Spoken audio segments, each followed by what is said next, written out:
যারা গালি শুনতে চান না বা গালি পছন্দ করেন না, তারা ভিডিওটা না শুনলে ভালোভাবে চলে যান। কিছু কিছু মিডিয়ার খানকির পোলারা আছে,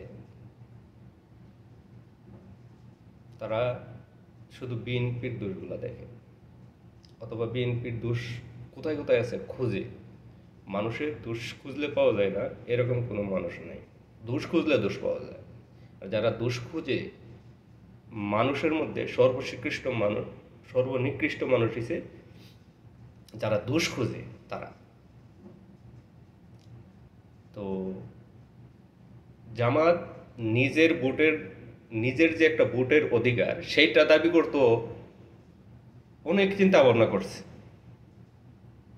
সেই জামাত এখন জনগণের ভোটের অধিকার ফেরত পেয়ে সেই ভোটের জনগণের ইচ্ছা, জামাতের আমির থেকে ধরে বড় বড় নেতাদের তাদের নিজের ভোট পাবে কিনা সেটা নিয়ে সন্দিহান। সেই কারণে পিয়ার চাইতেছে।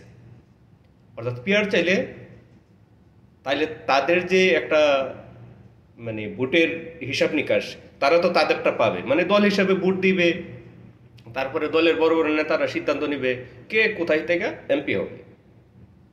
এটা জনগণের ইচ্ছা রইল না। অর্থাৎ জামাতের এটা কোন ধরনের দাবি যে পিয়ার হবে, এই জনগণের মার্কার মধ্যে ভোট দিবে, তারপরে দলের নেতা সিদ্ধান্ত নেবে কে কোথায় এমপি হবে। তা আমার এলাকায় কে এমপি হবে, আমি বিএনপির সাপোর্টার দিকে আমি কি চাইবো যে বিএনপির সিদ্ধান্ত নিয়ে আমার এলাকায় কে এমপি হবে, নাকি আমি বিএনপি যে দিবে আমার এলাকায় যাকে নমিনেশন দিবে আমি তাকে ভোট দেবো? ওকে, তাই বলে কি অজানা একটা ব্যক্তিকে গোসাই দিলে আমি তো মাইনা নিতে হবে?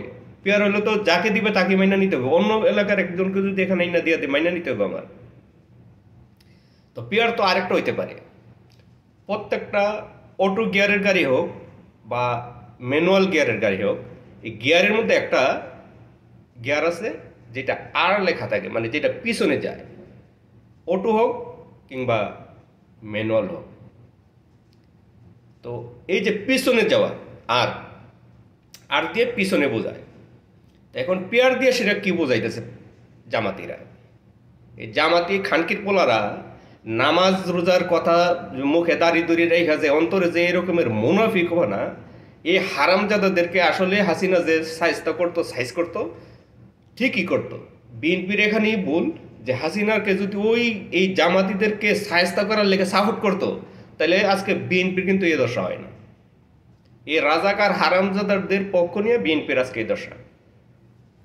তাই আজকে এই রাজাকাররাও চাইতেছে বিএনপিকে গড়তে পালাইবার লেগে। কিন্তু রাজাকারদেরকে আমি বলতে চাই, খানকির পোলারা, তোদের মিডিয়ার বাপ হোক, তোদের ওই যে ইলিয়াস পিনাকি বাপরা হোক, যত কিছুই করুক, দিন শেষে যার ঝামেলা বা হাঙ্গামা হইতে পারে, অনেক কিছু হইতে পারে, দিন শেষে আজ না হয় কাল না হয় পরশু, এই বছর না সেই বছর, এক যুগ পরে হলো বিএনপি যে বাংলাদেশের দল, বাংলাদেশে জন্মগ্রহণ করছে, বাংলাদেশ নিয়ে রাজনীতি করে, বাংলাদেশের জনগণের কল্যাণের রাজনীতি করে, সেটা এক যুগ পরে হলো বাংলাদেশের জনগণ বুঝতে পারবে ইনশাল্লাহ।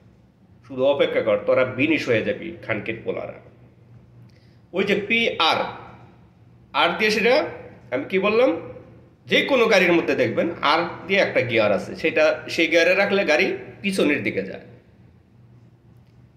তো পি দিয়ে পাকিস্তান, আর দিয়ে পিছনে, অর্থাৎ এই জামাতিরা এই বাংলাদেশকে পাকিস্তানে নিয়ে যেতে চাইতেছে। আমি বাংলাদেশের সকল জনগণকে বলবো, পিয়ার হয়েছে যে আপনি আপনার এলাকায় কে নেতা হবে সেটা সিদ্ধান্ত নিতে পারবেন না। আজকে মধুর কথা যতই শুনেন, যতই মনে করেন এরা নামাজি, এরাদের কাছে বেহেস্তের টিকিট আছে, এদের কাছে ভালো কোনো কিছু আশা করার কোনো দরকার নাই। এরা ভালো যুদ্ধের সময় হয়তো লোকজন শত্রুতার কারণে একটু বাড়িয়ে বলে, আচ্ছা মনে করেন তো যতটুকু বলে এর থেকে 50% যদি ছাড় দেওয়া হয়, বাকি যে 50%-এর অপরাধ, সে অপরাধ কি লিমিটের ভিতরে থাকে? এই জামাতিরা কি অপরাধ করছিল 1971-এ? যা অপরাধের কথা বলে, রাজনীতিভাবে অথবা শত্রুপনাভাবেই বললাম, যদি 50%-ও বাদ দেওয়া হয়, বাকি 50% অপরাধের মাত্রাও যদি হিসাব করা হয়, তাহলে এই জামাতিরা কোন হিসাবে, কোন ক্যাটাগরিতে সততার পর্যায়ে পড়ে। তাই জনগণকে বলবো, এই জামাতিদেরকে প্রতিহত করুন, জামাতিদেরকে প্রতিহত করুন। যারা এই জামাতিদের সাথে সুর মিলাইতেছে, এদের নিজের ব্যক্তির স্বার্থে এই পেয়ারের কথা বলতেছে, আর কোনো কিছু না, না জনগণের কল্যাণে না রাষ্ট্রের কল্যাণে, শুধু ব্যক্তির কল্যাণে এই পেয়ারের দাবি করতেছে। তাই সকলের উচিত এবং ফরজ দায়িত্ব এই জামাতিদেরকে হাটে ঘাটে মাঠে গণধুলাই দেওয়া। এটা হচ্ছে ফরজ, এটা হচ্ছে ফরজ। আল্লাহ হাফিজ।